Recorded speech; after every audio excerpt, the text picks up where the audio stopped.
Allendale's trading floor. It is June 8th. We do have things starting off a little better as far as the grains. Corn up 2 1/4, beans up about 5 to 6 cents, and we've got wheat about 5 cents higher. Now we've seen some rains stretch across the Corn Belt here over the weekend, but looking at weather in general, more spotlights on how much rain are we going to get, what kind of impacts are we going to have? Will we get acres that won't be able to get in the ground? Some areas being too wet and unplanted, areas of Kansas, Missouri, Nebraska, Iowa, and how will this affect the acreage report here at the end of the month? So that is approaching quickly.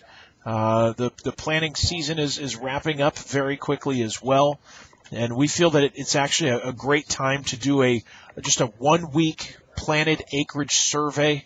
We're going to have that. We're going to be calling guys out there. You can go online and put in what you've planted this year.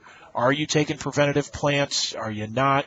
Conditions, things like that. So get online. We'd really appreciate your numbers. We're doing this for 1 week and really trying to collect as much information as we can to get you guys this information before that report here at the end of the month, kind of get a better idea of really what's going on out there. So get online and participate on that. We'd greatly appreciate that. Commitment of Traders report that came out last week showing these managed money, the bigger fund positions, buyers of 5,602 contracts of corn.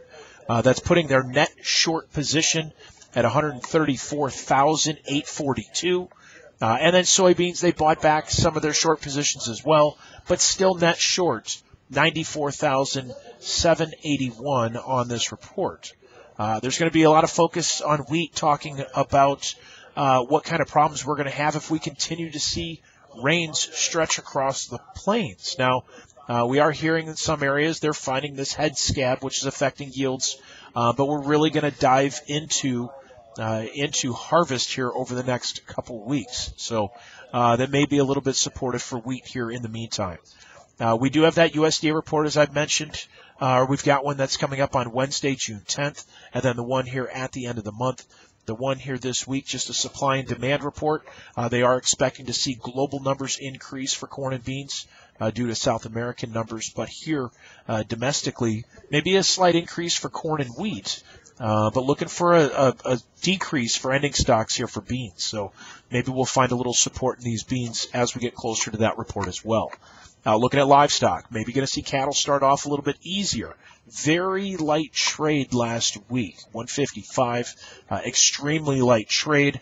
But we'll see how that affects things. There's going to be a lot of focus on the show list numbers that are going to be out later on this afternoon. So box beef, though, taking a hit again on Friday. Choice down 383, select down 294. Finishing out the week very, weak. And we'll see if that ends up affecting things here, at least off the start this morning. Hogs, probably a little lower start as well. Cutout values down $1.30. So we'll take an eye on this livestock here once we get things kicked off here in a little bit. Stock market down 19. Crude oil down a little bit as well, down about 50 cents. But the dollar slipping once again, down 61. So still having an impact here of what's going on in Europe.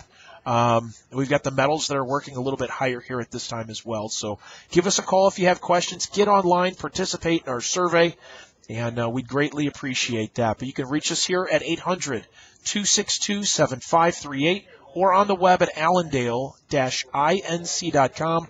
Hope you guys have a great day, and we'll talk to you again tomorrow. Take care.